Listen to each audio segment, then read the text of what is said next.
Good morning. Thank you for joining us again. This is Will with Perpetual Assets. Very excited to have a gentleman on the line, Mr. James Wesley Rawles, the founder and senior editor of survivalblog.com, one of the most popular websites in family preparedness. He's also a best-selling author on the subject. Jim, how are you, sir? Just fine. Thanks for having me on, Will. Yeah, thanks for joining us again. It's been a while. I think my associate Gus got to interview you last time, and I'm thrilled to have you on. There's so much going on today, Jim. It's, man, the pace at which things are accelerating seems to be picking up. What do you see as some of the biggest threats to life as we know it, at least here in the U.S., for the average U.S. citizen today? Well, I'm still primarily focused on economic issues. I think that with our government's addiction to debt, some sort of economic collapse is very likely, probably in the next few years. Presently, we're benefiting just kind of with the inertia that was built up with a strong dollar, and the dollar being the world's reserve currency for so long. And it's kind of carried things along farther than they normally would have. It's kept our national economy afloat. It's kept up the prestige of the dollar in foreign trade, which it really no longer deserves. And it's really given us the opportunity to team up and stock up a few years longer than I would have anticipated. So that's really a blessing. But again, eventually there's going to be a financial reckoning day, and I think it's going to come fairly soon. And the current ZERP policy is going to have to come to an end at some point. And once interest rates actually make a turn, once they start to go up, all bets will be off. Yeah, it's at this point, Jim, we're talking about math. You know, we're talking about the laws of physics. This system is unsustainable, and at this point, I think it certainly looks like the dollar's days are over, or numbered, I should say. What do you think about this East versus West saga with the BRICS nation and Russia, China, and Putin, the new bad guy on the block? And I would say, as threats to our existence, obviously economic collapse is huge and likely at this point. I know our grid is very fragile, and that's something that you've done a lot of research and study on as well, the U.S. power grid vulnerability. What about war, thermonuclear war at this point? Yeah, I think war is definitely a possibility. We could have World War III. The United States, in collusion with the Saudis, have basically pushed the Russians into a corner over the whole Ukrainian issue. With the collusion of the Saudis, the price of oil was artificially pushed down, and that has really hurt global petroleum prices.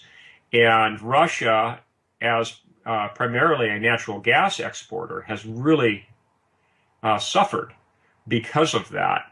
And if anyone thinks that the shift in oil prices was an attack on the Saudis, is absolutely naive and foolish. It was the Saudis and the American State Department colluding with the U.S. government to have multiple gains. One was to put the pinch on the Russians, and the other, which is not quite so well known, is actually the Saudis' goal to shut down the Bakken development in eastern Montana and adjoining North Dakota. They saw the Bakken as well as the Edmonton oil fields as a threat. The U.S. was on the verge of becoming energy independent, and the Saudis didn't want that. So they were willing to go along with the American State Department to have their own economy suffer in the short term, with the long-term goal of A, hurting the Russians, and B, eliminating some competition out of the Balkan. Now, Jim, why would the U.S. State Department want the same goal? I mean, clearly the Bakken and, dare I say, Eagle Ford. I mean, the whole natural gas, this massive boom that we were experiencing seems to be shut off and at great risk of even survival at this point. Why would the U.S. State Department, or is the putting the pinch on Russia that important to them that they just didn't care about it? It was more important to them, and the State Department is all about international interdependence, not independence. Mm-hmm. They really don't want to see the American economy to be independent because they want to have global cooperation, and they want to see a lot of global trade. And it's really not in the best interest of the current administration's State Department view to have America be energy independent. They want us dependent. So they were certainly willing to cut this deal with the Saudis and make this happen. Wow. Now, to get back to World War III, yes, there is the possibility that we could push the Russians too far and that we could see a regional war break out in the Ukraine region with just a plain Russian invasion. And given their military power, they could pretty well dominate. The U.S. military simply lacks the ability to project power, to have what they call force projection into that region for a number of different reasons. The biggest reason, of course, is that the Russians are nuclear armed and we wouldn't want to push them too far. But looking at it from a more traditional military strategic view, the Russians have what are called internal lines of supply for operations in that region. They can just push supplies out directly from their own territory. For us, it's a transoceanic leap for us to project power in that region. So we're at an inherent disadvantage if we did get into a shooting war with them. And I think that's why the U.S. State Department is going to do their very utmost to make sure that we don't have war break out, but it may happen despite their best intentions. Interesting. So they want to push and push and push just enough without war breaking out? Right. They want to make the Russian economy hurt, but they don't want to push the Russians so far that we get to the point of general war. Right. And unfortunately, in the nuclear age, general war could very well tip over into nuclear war, and that would be absolutely disastrous. Right.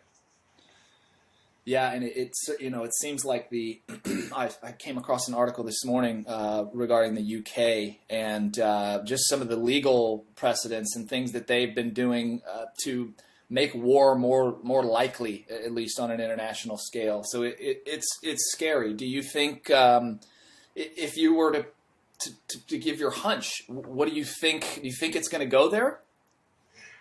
I think that the chances of general war breaking out into World War III are fairly low. Mm-hmm. The implications of that, if it were to happen, though, would be enormous. Mm-hmm. So from an actuarial standpoint, I'd say the risk is low. Mm-hmm. From a personal threat assessment, I'd say be prepared, folks, because if you're not ready to hunker down in your home for an extended period of time in the event of World War III, you're just not prepared. And unfortunately, 99% of American families are not prepared. Yeah, not that level of preparedness. You're right. That's a scary fact, too, because, depending on what region geographically you might live in, even if you are prepared, think about the 99% of people around you that aren't going to be. I mean, that's all I can think about being in a semi-dense area is everyone around me not being prepared. Even people that I try to speak to today, friends and such, over a beer, a friendly conversation about preparedness, and they laugh and look at me and say, "Oh, well, I'm just going to come to your house," or society's going to take care of me, and it's scary. Yeah, unfortunately, that is the world we live in, and it's one of the reasons that I developed the American Redoubt concept, which was a strategic relocation plan for American families to move to the lightly populated Intermountain West region, which consists of Idaho, Montana, Wyoming, and then the eastern portion of Washington and the eastern portion of Oregon. And I designated that region as the safest place for Americans to relocate to, in part because of its diverse economy, in part because of its plentiful energy, and in part because of its geographic isolation from major population centers. That Intermountain West region is primarily powered with hydroelectric power, and in the event of a major disaster that would drop the American power grid, the American Redoubt region would actually very quickly, and I'm talking within a matter of not just hours, but minutes, have its power reconstituted in the vast majority of that Redoubt region, simply because we're the power exporters, not the power importers like the rest of the nation. Interesting. Very interesting. Well, I know that you have, so you coined the Redoubt term, and now it's a very well talked about, well written about in your series of books. I think helps to cover some of that as well. Let's move on to the AR-15 ammunition ban.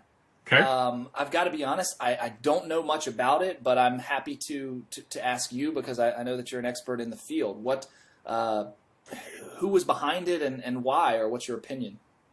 Well, I think it has the fingerprints of Barack Hussein Obama all over it. There's actually two different things going on here. One is a so-called study by the Bureau of Alcohol, Tobacco, and Firearms to determine whether or not what's known as either SS-109 or M855 ammunition, which is a full metal jacket ammunition with a small steel tip, is in fact armor-piercing ammunition, and whether or not it should be banned from sale to private citizens. That's half of it. The other half is a push by the Obama administration itself to import ban and restrict that same ammunition and similar ammunition.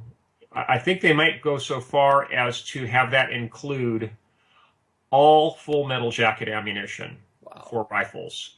And because there have been at least small numbers of pistols made in just about every rifle caliber, they use the logic of saying, well, that makes all of that ammunition armor-piercing pistol ammunition, which was banned under federal law by the U.S. Congress many years ago.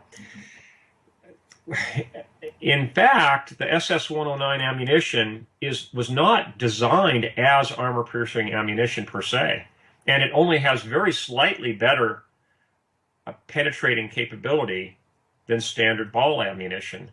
A ball just refers to full metal jacket ammo. So we're in a situation now where just the rumor of a potential change has caused this huge rush.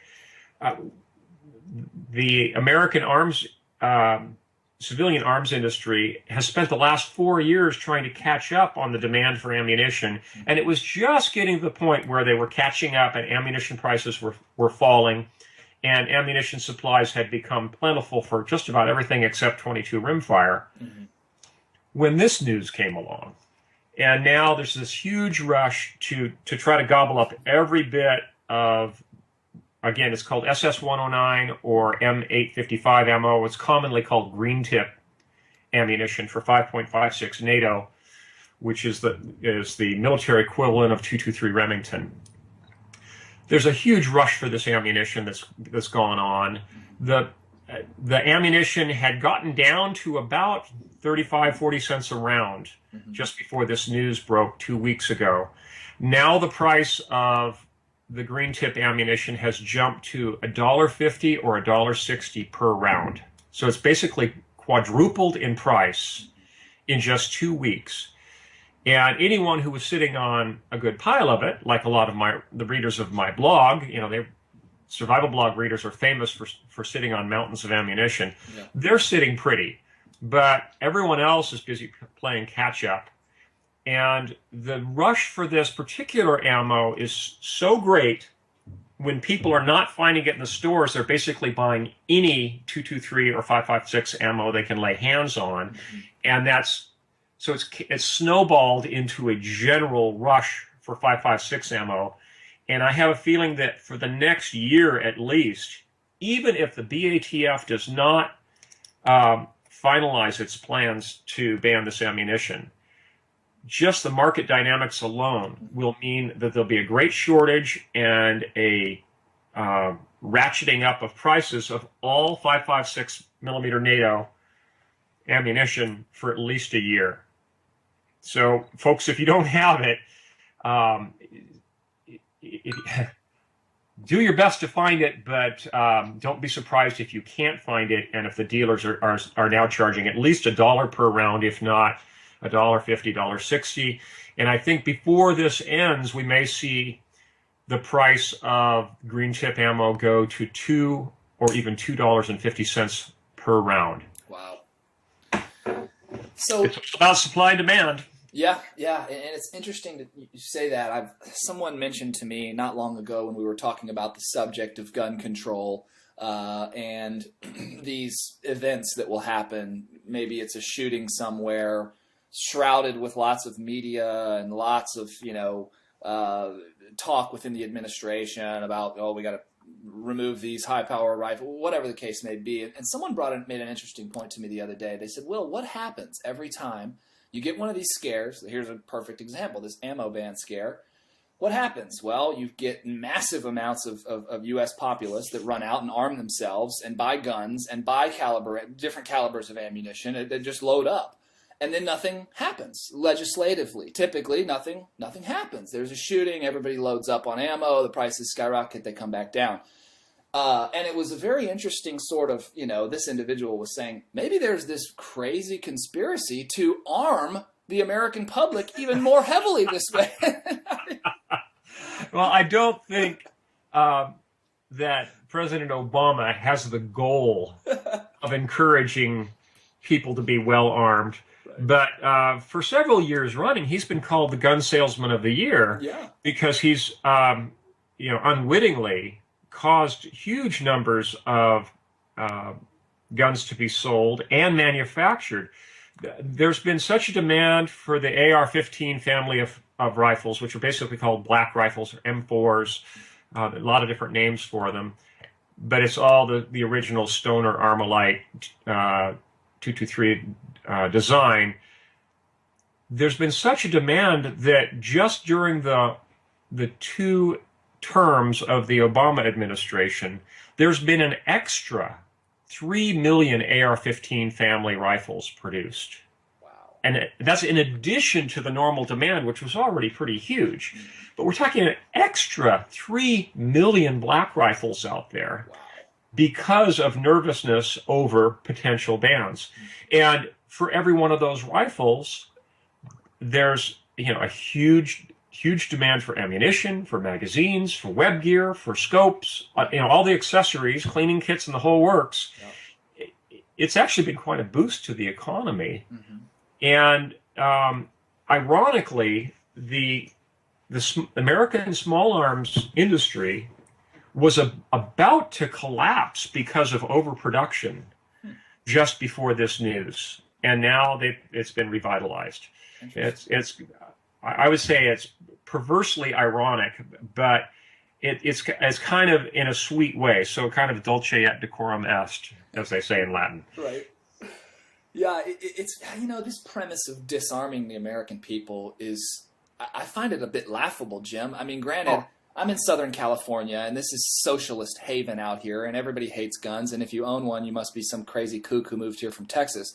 But for the most part, the rest of the country, there's a good percentage of armed people. I mean, in Texas, forget about it. I lived there for many years. It's every grandmother and hell, everybody's armed to the teeth. I find that the premise of disarmament in today's age completely laughable. I mean, I find it akin to door-to-door precious metals confiscation. It's impossible. It's absolutely impossible. And when you come right down to it, especially now that we live in the era of 3D printed guns, where you can produce an AR-15 lower receiver out of plastic on a 3D printer, they've basically lost control of the situation. It'll be absolutely impossible to ever disarm the American people. And as I pointed out a couple times before in my blog, even if they were to get 90% of the guns off the street, that small number of remaining guns would be more than enough to arm the citizenry for a second American Revolution. Right. If you look at what happened in Ireland, for example, the thing that was holding up the peace deal in Northern Ireland was the existence of about 1,000 guns. Huh.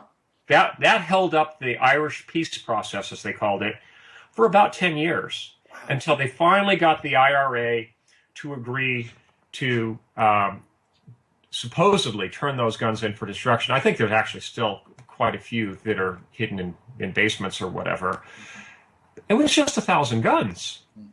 And here we're talking about the North American continent, where we have more than one gun for every man, woman, and child in the United States. Right. It's just a staggering figure. And if any gun hater had the dream of ever disarming the American people, it's just that. It's a dream, because it's never going to happen. Never. You make a great point with 3D printing, Jim. I mean, the rise in here, open source technology, like the internet. I was talking with someone just the other day about information, veil of lies, and all this stuff. And the internet is still this bastion of liberty, this open source technology. And now that we are entering all these different realms of open source technology like 3D printing, I mean, talk about changing the world. I'd like to move in now to a subject that, as it pertains to, I feel this ties in anyway to the rebuilding of our republic. If we envision the fall of what we currently are experiencing, let's say a dollar collapse, the rebuilding of our great nation.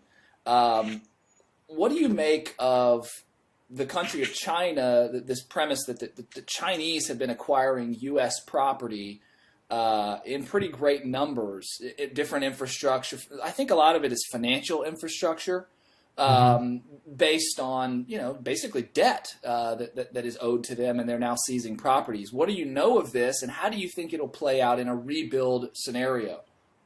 Well, in the long term, if we don't have a major turnaround in our balance of trade, the Chinese are going to end up owning America. And they're in the process of, like you say, primarily making gains in the financial sector here in the States. But there's also, physical real estate that's being bought up. And on the African continent, they're going whole hog. Most Americans don't realize it, but the Chinese are involved in a whole slew of development projects in Africa. And what they are really after are the raw materials. They want those foodstuffs, and they want the minerals, the precious metals coming out of Africa. They want to have a physical lock on those assets. And just like I say in my blog, you should invest in tangibles. Apparently, the Chinese have taken that to heart. Yeah. They know where real wealth lies, and that is intangibles. And the whole American economy that's developed in the last 30 years has had a focus on intangibles, like software, for example. So in the long run, I think the Chinese have the better strategy. And in the aftermath of an economic collapse, we might very well see a situation like I described in my Patriots novel series, where we have outside parties of interest who essentially come to collect on a debt. Mm-hmm. You know, you stop making payments on your car, they send a collection agency and they tow your car away. Mm-hmm. Well, if a nation goes bankrupt, war is essentially like kingdom towing. Okay, they come and they tow your kingdom away. That's what war really is when you come right down to it. Interesting. Yeah. Regardless of what the citizenry involvement, I mean, that's the picture to grasp here. Is our great nation built a couple hundred years ago has been captured. Capture the flag. We've been captured.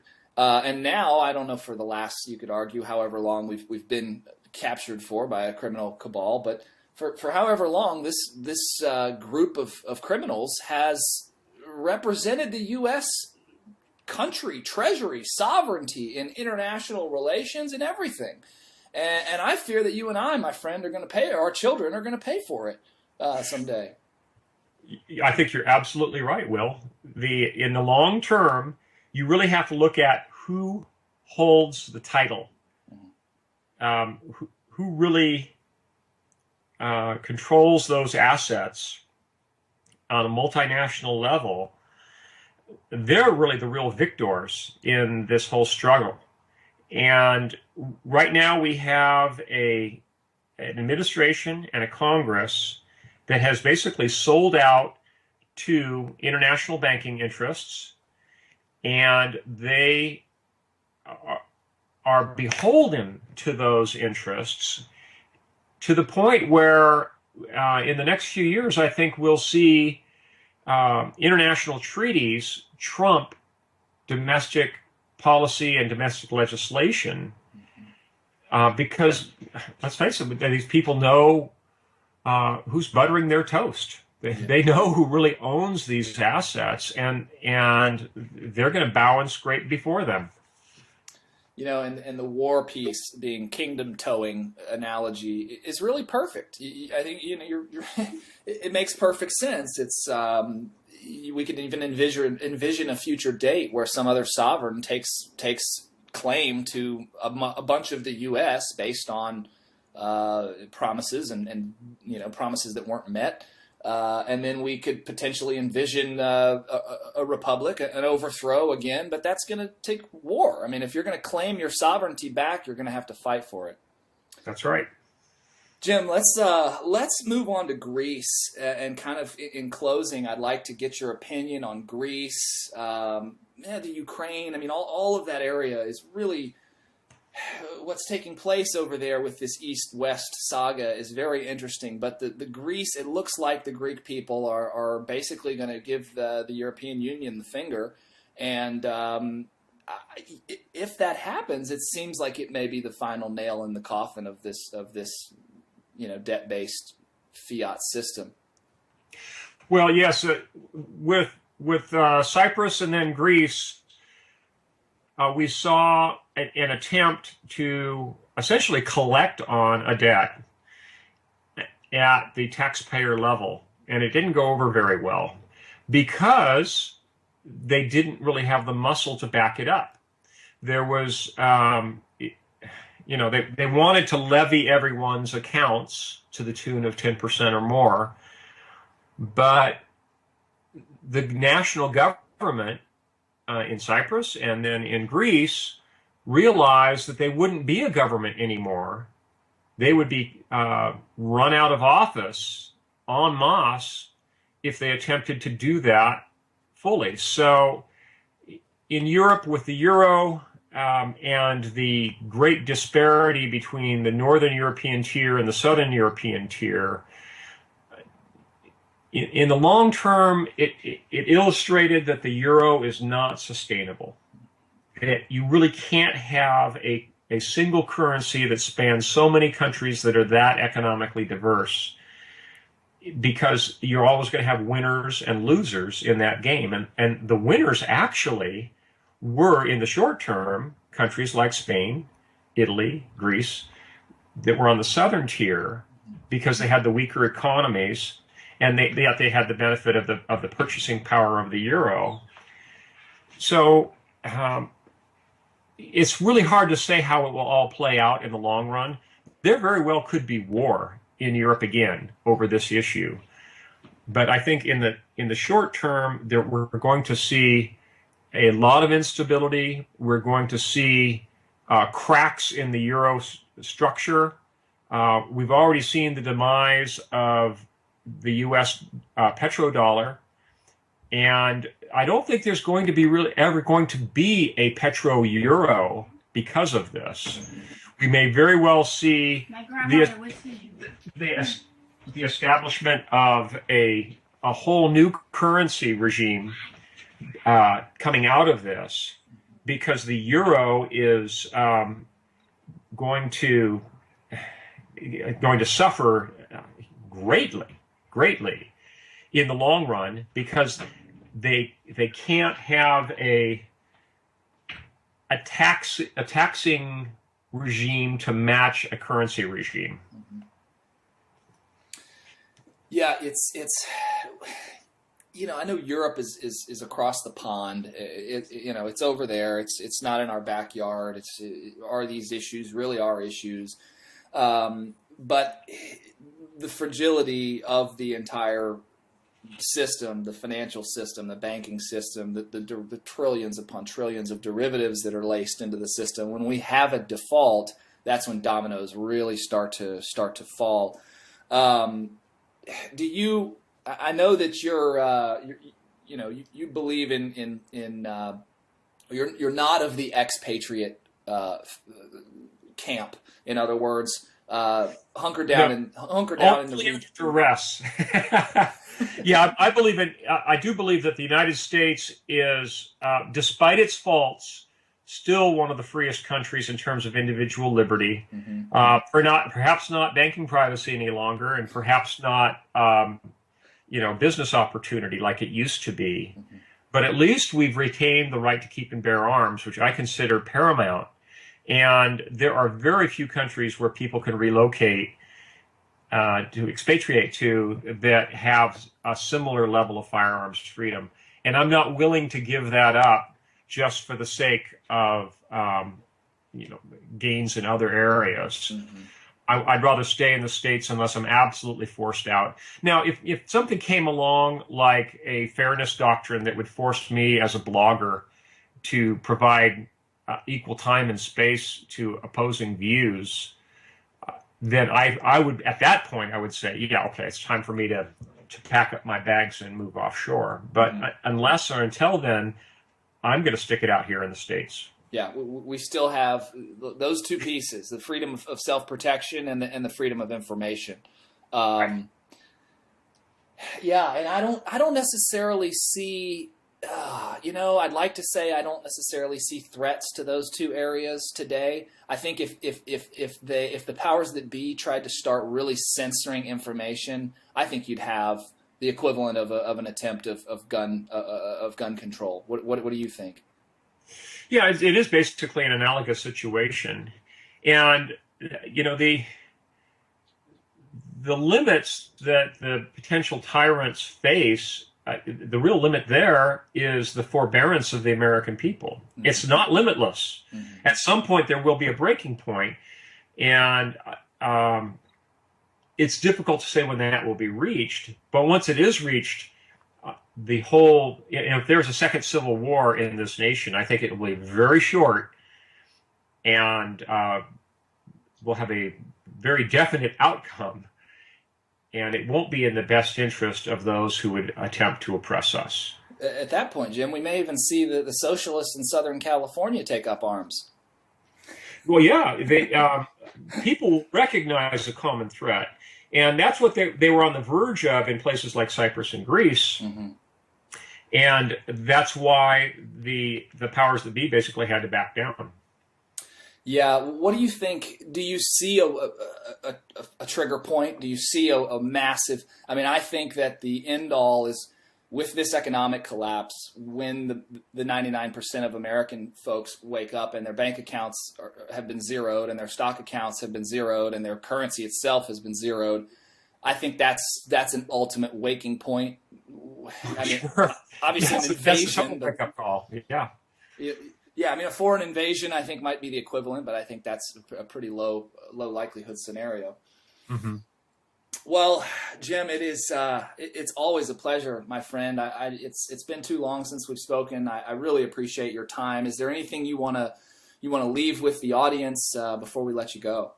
I would just recommend that all your listeners think very seriously about their own family's preparedness, and remember that preparedness is more than just a handful of Kruger rounds. Mm-hmm. You really need to have your beans, bullets, and Band-Aids squared away first. And if they'll take the time to look through my blog, again, it's survivalblog.com, there are now almost 10 years of archives with thousands of articles and letters that are all fully searchable and freely available. Take advantage of those resources there. It's basically all the knowledge you'll need to prepare your families. And again, it's available free of charge. It's all there for the taking, so please take full advantage of it. It is an incredible resource. Survivalblog.com is an amazing resource, and the community thanks you greatly for what you've done and what you and Hugh continue to do there. So thanks so much, my friend. Godspeed, and we look to speak to you again in the future. Okay, thank you so much, Will. Thanks, Jim. Take care.